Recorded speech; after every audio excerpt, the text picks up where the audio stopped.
আমরা একজন পরীক্ষা দাম পরে ঢুকেছে, আমরা যেতে বললাম সে অ্যাক্সিডেন্ট করেছিল আমার পথে, ফলে তার দেরি হয়েছে।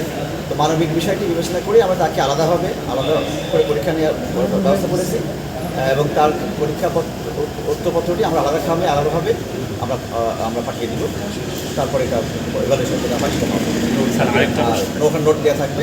এটা মানবিক বিষয়, এটা আমরা সেই দৃষ্টিভঙ্গিতে আমরা এটাকে এবং উনি অতিরিক্ত সময় পাবেন এবং উনি কোনো অতিরিক্ত সময় পাবেন না, সেটা আমরা নিশ্চিত করেছি। ওই সময় পরীক্ষা দিয়ে তাকে তার খাতা উত্তরপত্রটি আলাদা খামে, তার হাজিরাটা আলাদা খামে দিয়ে আমরা পাঠিয়ে দিই। স্যার আরেকটা প্রশ্ন ছিল যে বিল্ডিংয়ের সামনে, নজরুল একাডেমির বিল্ডিংয়ের সামনে যে হচ্ছে পরীক্ষার্থীরা গরমের মধ্যে হচ্ছে 10 মিনিট দাঁড়াইছিল যে সিরিয়ালি ঢোকার জন্য। এই বিষয়টা স্যার আপনি কীভাবে দেখছেন যে শিক্ষার্থীরা? হ্যাঁ, বিল্ডিংয়ের সামনে। এটা তো হওয়ার কথা না, আমরা তো বলেছিলাম যে সবাই ঢুকে যাবে।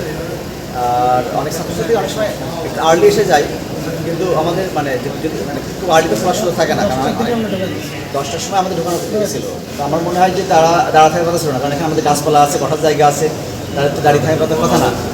হ্যাঁ, তাদেরকে বলা হয়েছে যে তাদের তো আমাদের ক্যাম্পাস তো অনেক বসার জায়গা, আর টু আর্লি হল খোলা ঠিক না, কারণ পরীক্ষা তো সেখানে আগে কেউ ছিঁড়ে ফেলে তাকে বসে দিতে হয়, বসে দিলে সে কোনো ধরনের ইয়ে করতে পারে। এই জন্য আমরা তাদেরকে বলেছিলাম বাইরে অবস্থান করতে। আর এসে যায় অনেক সময় ঘরে এসে গেছে অনেক গার্ডিয়ান বাবা মানে ছেলেমেয়েরা, তারা আমাদের ক্যাম্পাসে ওয়েট করতে পারতো।